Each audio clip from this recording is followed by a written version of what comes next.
Welcome to Chasing Greatness. We are rolling into May and I'm fired up. It's going to be a really great week. A couple things are happening this week. First of all, we are hitting 25,000 downloads for the podcast here, the Chasing Greatness podcast. This is a podcast where, you've been listening. This is where we help you win at work on Mondays. We help you win at home on Wednesdays, and on Fridays, we've been talking about winning at life, and fired up about Friday's episode this week. We're going to continue what we've been talking about with our 5 C's of self-leadership, just to help you really build a blueprint to have the life you want. So tune in Friday for that. If you missed the last few weeks, you can go back and check those out. But you've been helping us grow, and we're really excited about that. And I'm also excited this week because it is Mother's Day, and my mom is still around. I'm so grateful for that. And today, I'm shout out to all the moms out there, all the women really who help take care of the people around them. It's pretty amazing when I think about all they do. We were up in Chicago just a couple weeks ago. One of my daughters is a young mom now, and when my wife and I were there together, and we're only there 24 hours. And when I left, I was like, this feels like a lot. And to look back and to think that we had 4 of them and about 5.5 years apart with all 4 total. And so it was like, that was a blur for a while. And so if you're a mom out there, you're a woman out there who's really helping the next generation. Thank you for that. Just shout out to you.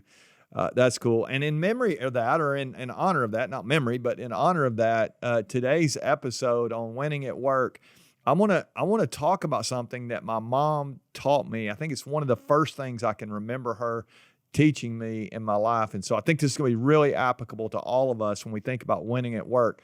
So welcome to the podcast. Hit that subscribe button if you haven't done so, and join the 25,000 others who've been downloading. Hope you'll do that. Hope you'll continue to share. Hope you'll push this out to your friends. I think you'll hear some things today that's going to be helpful to you. At least I hope so. They're going to help me, so I'm going to talk about them, and hopefully you can stick with me for about 10 minutes here. But so I go back to my very early days. I don't know, maybe I was 6, 7 years old when I first remember hearing this. And the first time I heard it, my mom says something about the golden rule. And I thought, man, that sounds kind of cool. What is the golden rule? And she taught me this principle that really, it's an old Bible principle. It comes from the words of Jesus, who I believe personally was the greatest teacher who ever lived. And Jesus made this statement one time. He said, do unto others, or do to others what you would have them do unto you. Such a great way to live your life, to treat others. This is the way my mom explained it to me. Just treat other people the way you would want them to treat you. That's just such a powerful mindset. And as we think about winning at work this week, if you really want to be great, if you're chasing greatness, you're really intending to have maximum influence, and you want to leave a legacy, and you want to build a career, and all the things that you're trying to do at work, I hope you will remember that if you treat other people the right way, it's going to be really good for your career.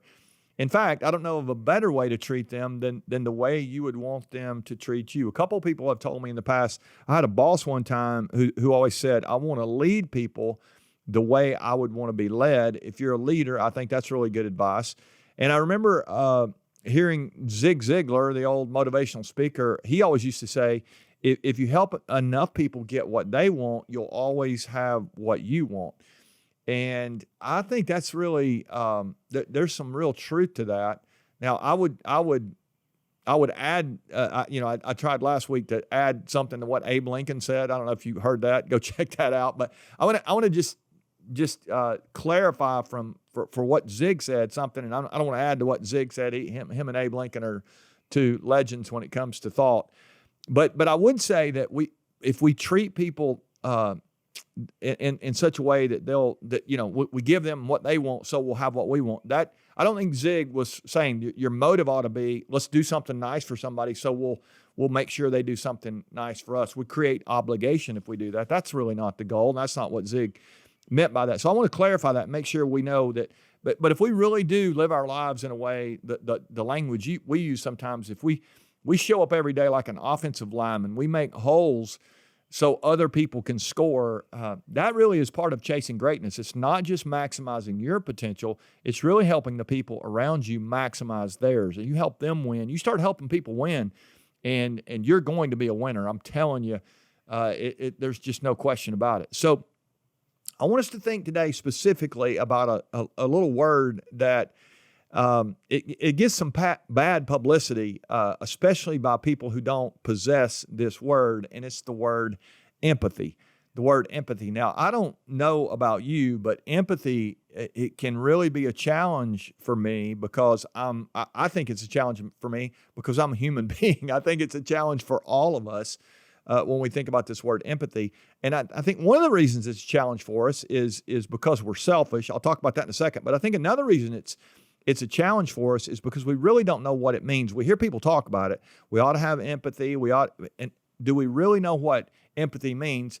And it's a simple word, and you will know what it means when I say it. If you couldn't define it right now, you probably can. I mean, most of you probably know, like, I know what empathy is, but it actually is it means to understand and share in the feelings of another person. It's to understand, like, what are they feeling, and not just to know what they're feeling, but that word share is where it gets kind of hard and where we lose sight of really what the definition is. It's not enough just to know what they're feeling, but can we actually get on the other side of the table where they are and share those feelings? And oftentimes the things they're feeling because we have created those feelings in them. We are, with our lack of empathy, our lack of awareness, that can actually cause someone's feelings to really be on tilt, to struggle. And you know, people, when they don't feel cared for, they don't feel like we listen to them. They don't feel like we understand them or really care about what, you know, is going on with them. It makes it really hard for somebody to be engaged, to be connected. We're going to talk about connection on Friday. And I want you to begin to think about this idea of, am I living my life in such a way that the people around me understand, or that I understand how they're feeling, and I'm sharing in those feelings. If they're feeling sad, then it makes me sad. If they're feeling grief, it causes me grief. If they're feeling joy, it actually gives me joy, rather than the people around me are feeling joy and I'm jealous of that, or the people around me are feeling grief and I'm like, man, I'm glad that's not me who's feeling that. When you really begin to think about the people around you and what they're feeling, do you care? Do you understand what they're feeling? Do you have a level of empathy for the people around you? Now, this last week, it was just a couple days ago, on Friday, I had an opportunity to speak to a group of leaders from a multi-billion-dollar company. It was really great company. You would know this company if I gave you the name of it. And I was speaking to their leaders, and we got a room of about 75 people, and we're talking about the importance of change. And as we talked about this idea of change, and maybe we'll do something on change at some point, but the lens we wanted to look at it from, as these people leaders were in the room, we wanted to think about, what does it mean to implement change with empathy toward the people around us?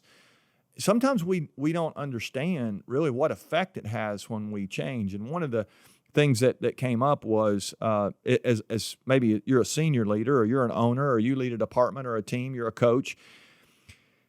Chances are, if you're going to change something, you're going to have an initiative or something that's going to be implemented, and everybody's going to have to get in line. They're going to feel that. There's a good chance you've been thinking about that. You might have even been brainstorming about that and planning about that and strategizing about that with your inner circle, the people right around you. Maybe you've been doing that for, let's say, 3 to 6 months. You've been thinking about this change. Maybe you've been thinking about it for a year, and you've really been planning. You know this major thing is coming, and all of a sudden, you make a decision, you get it in place, you're going to have a date that this is going to happen, you're going to communicate it to everybody.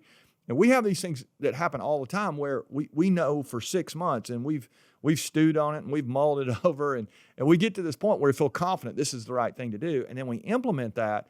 And we've been thinking about it 6 months. We've been processing it for 6 months. We put this change in place, and we expect everybody that answers to us, or everybody maybe 2 or 3 layers away from us, to get on board within the next 24 hours or the next week. I mean, it's crazy when we think about that we would have 6 months to process it, and then and maybe we don't even need to process at that level. I mean, we want to do it carefully, but some of you you're not real analytical. You don't need to think about it a long time, and then you're going to implement this change, and you've got analytical people on your team that need to really think about something, and maybe they can't change it. Thinking about it's not going to change it, but you've not given them any chance to weigh in. We always say weigh in leads to buy in. When you let people weigh in on stuff, not everybody. I always tell you, not everybody needs to weigh in on everything, but if you're gonna make a change that's going to affect several layers of the organization, then you might want to have some conversations with several people and to seed that and proper communication. And one of the things that happens when we don't communicate effectively, we put in a change that's going to affect a bunch of people, and yet we don't, and maybe we even go public in front of everybody, and we don't even tell our inner circle team. We just make this decision. We're going to do this, and when leaders don't lead change correctly, they don't communicate correctly, it just indicates to everybody a lack of empathy. I don't even think about what you're feeling. Not only am I don't understand what you're feeling, I'm not going to share in that. I'm really pretty aloof at that point to what's going on. And those leaders have a hard time building engagement with their people when that happens. So if you're here today, you're listening to this, I would encourage you to think about empathy at several levels, change being one of them. But what are your people going through? Chances are when I put that change in place, and that's just one more thing piled on to what's going on with their husband or wife, their kids, maybe they have an aging parent, or they've lost a relative, or somebody's sick in their family, something's challenging going on in their community. Maybe they've got something going on in their personal life, their financial life. We don't even think about those things if we're not careful. And I just want to remind you today that empathy is a massive part of being a leader that others want to follow. If you're going to win at work, you're going to have to begin to understand, what does it feel like to be led by me? What does it feel like to be friends with me outside of work? What does it feel like to be in a family with me? It's a great question for you to ask yourself.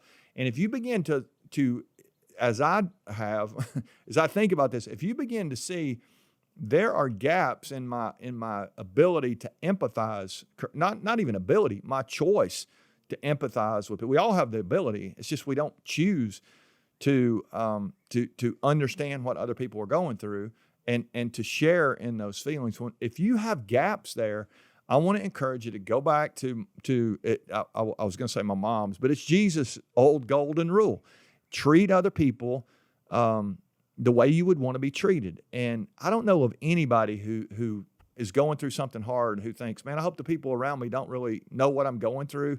I think sometimes we put up this facade that we really don't want anybody else to know. But the truth is, nobody wants the people around them to know what they're going through and then not care. And that's what a lack of empathy does. And so it's not something we normally talk about here, but I just want to remind you, if you're going to win at work, you're going to need to work on this empathy thing. And it's like one of the women in this organization I talked to on Friday reminded me, if you think you have the empathy thing down, chances are you're the one who really needs to work on this the most. It is. We said a couple weeks ago on some episode, we were talking about something. Somebody reminded me that they call them blind spots for a reason. It's because we can't see them. And so if you really think you are an empathetic person, chances are you have an opportunity today to level up as well. If you don't think you're an empathetic person, you certainly have an opportunity to level up, because you're leaving influence on the table for one. But that's really not the reason. I mean, if you're just saying, I want to be empathetic so I'll have more influence, that's really not the reason. That goes again back to the motive. A person who really wants to have empathy really does want to understand, what's the other person feeling. I like these questions. What's it like to be led by me? What's it like to be my friend? What's it like to be in my family? What's it like to be in my community? And if you really want to go to the next level, I challenge you to work on your empathy. The golden rule, I think, can be a way to honestly go after leveling that up, to treat others the way you want to be treated. those words of Jesus are timeless. They still work. They really do.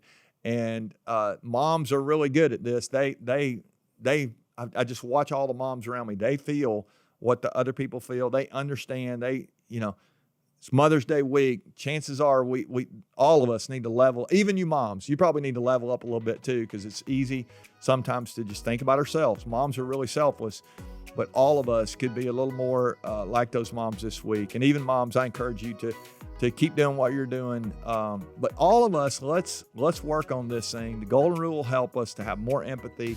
We're leading change. We're leading a family. We're leading a department. Whatever we're leading, I just really want to encourage you this week to feel what the people around you are feeling, and to share in that.